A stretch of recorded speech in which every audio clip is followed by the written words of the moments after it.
Roblox events. There's been a lot of them over the years, some good, some bad, and some in between. Today we're going to be looking at an event held in 2024 that I can guarantee you haven't heard of. An event better than anything that Roblox has put out in the past 5 years, and probably will get a sequel sometime this year. So stick around because you are not going to want to miss this.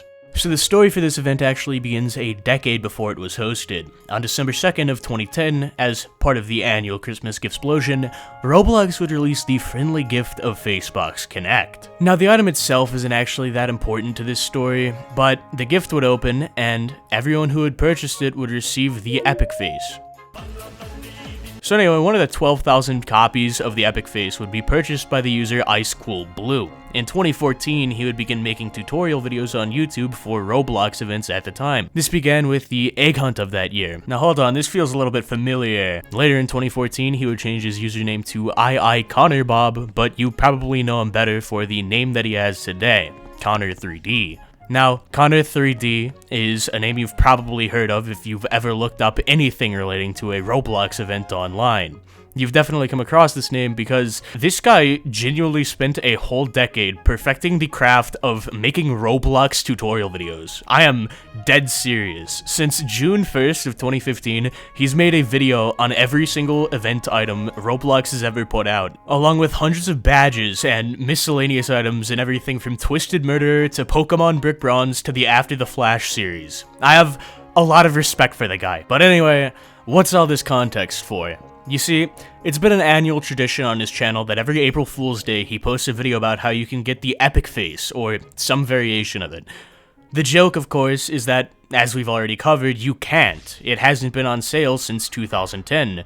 But since 2019, Roblox had been experimenting with letting users create hats on the platform, and on June 2nd of 2023, I kid you not, this Minecraft bee would signal the end of an era. You see, Roblox developers could now create their own UGC events on the platform. Each free copy of a hat would cost an event's organizer some money to produce, but for some people it would be worth it, be it for advertising or, in this case, celebration of a community. On April 1st of 2024, Conor3D would begin the hunt for the Epic Facade. At first, this seemed to be another April Fool's video, but while Conor had made an Epic Face Dominus the year before, the difference in quality here is evident. There was actual effort put into this thing, so yeah, this seems to be a real item. At the top of the description for this video was the link to the game, Find the Epic Facade. And at the top of that description, work together to find all 50 hidden hints, then collect 50 badges in different games after. The Epic Facade will be awarded to the first 260 people that collect the badges. So this game contains 50 hints, one pointing toward each of the badges chosen for the event, and after a few days, guesses were compiled by those in the Conor3D Discord community as to what the games might be. The final list of confirmed games is on screen now. Now, some of you keen-eyed viewers might have paused to ask the question, if some of these games haven't been updated in 10 years, how is it that they are in an event? Well, there's a reason that Roblox would never host something like this. The Find the Epic Facade game checks to see if you have all 50 badges in your inventory, not dissimilar to how the Hunt lobby works. But unlike Roblox, Conor3D didn't have to get permission to involve all of these older games in the event because this was unofficial. All of the chosen badges were pre-existing. Unfortunately, this means that a person who had somehow just already happened to have 50 out of 50 badges could join the game and complete the event immediately. Now, this didn't actually end up happening, but I started a week after everybody else and had 30 of the final 50 badges. So, I'm the problem. I'm not complaining. I got a free hat, dude. Now, I'm no time traveler. The reason I had so many of these badges is because a lot of the games already chosen had historical value in the Conor3D community. Arsenal might be an obvious pick for an event, but die to hyper-realistic Bart Simpson in Goofy Runners was only chosen because the badge icon used a now iconic meme from the first video on Conor3D's channel. And by the way, this game turned out to actually be really enjoyable. In this one, you make frickin' Armstrong eggs. A lot of these games had really solid objectives, even if several of them weren't updated for a decade by the time the Facade hunt had begun. I think partly because these developers were unaware that their badges were being used in an event, developers weren't pressured into adding nonsensical bloat to their games to extend the playtime of each objective. And obviously that's not to say that games should be included without their developers' consent. That'd be terrible for a number of reasons, but the badges chosen here were chosen because they were fun a decade ago, and most of them are still fun today. But while I have sung this event's praises, I really haven't given many examples, so let's do that. To start out, I let my boy Founder take the wheel. Yo, Dying Guy here, also known as Founder. RocketRidge has asked me to cover some games for the UGC event hosted by Conor3D. Looking through some of the games, I see a fair few classic games I would like to cover, with the first being Zombies Are Attacking McDonald's by Bobby Says Hi. This game has been changed a lot, but the premise has never changed, that being zombies are attacking McDonald's, and you help to defend the fast food chain.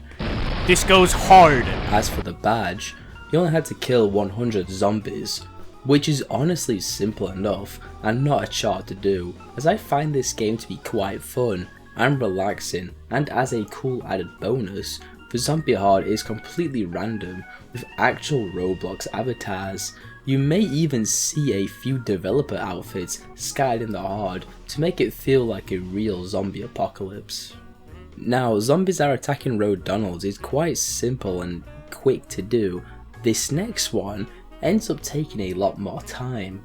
Work at a Pizza Place by Dude 1, a classic role-playing game that has stood the test of time, with it keeping up to date and modern, all while staying true to its roots. For this badge, you have to cook 100 pizzas.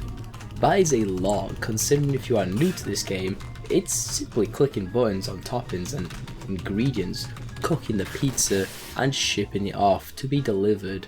But that does take some time. Still, I don't think this one is that much of a chore, as if you get into the groove, you can probably smash it out in no time. He's coming over there.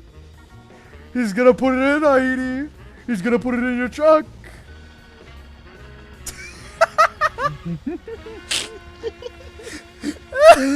This is cruel.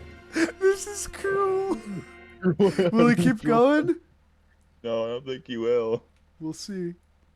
He left! He left! And if you already have played the game before, it might have saved some of the pizzas you've already cooked, so that'll make the badge not as bad as it seems. Lastly, to end it off, we have my favourite out of the bunch, Bad Business, mainly because the badge in question is CEO. This badge was from Ready Player 2, where you had to scan 5 hidden Easter eggs on the map to open a portal that would teleport you to a glitch world, and you had to kill off waves of zombies until you reached the bugged out ending, and you obtained the badge and the teapot, which you can still obtain to this day, even though the Ready Player 2 event ended many years ago. Alright, that's all from me. I'm off to go take some medicine to fix my throat. Peace. That's right, you heard it here first. You can still go complete the Ready Player 2 event in 2025, allegedly. Things might have changed, but regardless, going back to the epic Facade hunt, why is it that I have called this the best event you've never played? Well, let's get into my picks for some of the most interesting games from this event. So to start with, there's a lot of games in this event made by the creator Lando64000. Now, this is the dude who created Lumion Legacy, formerly Pokemon Brick Bronze. Most of you probably know the story of this game. It was a fully completed Pokemon fan game that Nintendo took down right after it finally finished its main storyline, which led the developer to start again working on the sequel that is now Lumion Legacy. But most Roblox players joining over the past couple of years probably have never even heard about that. This event would have gotten someone new to the platform curious about what exactly Pokemon Brick Bronze might have been from the hint. As another example from Lando's games, how about this badge? Find Skull Kid in Clocktown. Kinda weird. There's a Zelda-inspired map in the game, I guess, so it's fitting to have this here, but why? Well, it just so happens that this badge was part of a 17-game hunt, spanning all of Lando64000's games at the time. Yeah, there's 17 of these hidden Skull Kids, and if you were to find all of them, you could go to this secret 18th game and get a really awesome super rare badge that like 2,000 people have, and you can still complete it to this day. And all of this was just for a hat and an old hide-and-seek game. How about Sanatorium, the very first Slenderman game on Roblox that was considered so spooky and grew so massive that even Venturian Tale was playing it back in 2013. Oh, Multi-Minigames is probably the first minigame game on Roblox, and it inspired epic minigames among others. Half the minigames don't exist because the game hasn't been updated in a decade, but you could still get the badge, I guess. Now, there were definitely other ones that were worthy of discussion, but we've gone on for a while, so I'm just gonna say one last special FU to the Golden Scoobus badge in Snow Day. This thing actually took me 7 hours to do one morning. You have to get your friend to throw, like, snowballs at your butt for, like, 5 minutes straight, and then just go straight up into the sky using a fling glitch and land on some really, for whatever reason, bald head that likes to just bounce you off into the abyss for no reason. Because the bald head is, like, angled and stuff, so with all the momentum that you're coming in with, you just freaking fling away into the void. So yeah, in conclusion, without the probably necessary restrictions of quality and updatedness put in place by Roblox today, who needs those? This event ended up feeling like a walk through history to complete, to be completely honest. We've got zombies are attacking McDonald's in a Roblox event in 2025. How could you not smile at that? All in all, this event is something that Roblox could obviously never recreate themselves, and for a good reason at that, but I think that even if it was niche and weird and unfair in some places, it was still a good time overall. So you know what? Thumbs up from me. Shout out Conor3D. Go check out his channel April 1st, and maybe there'll be a sequel to this event. Shout out Founder as well, because that dude recorded while sick. Mad lad, gotta respect it. And yeah, that'll be about it. Thanks for watching, like, subscribe, all that, and peace.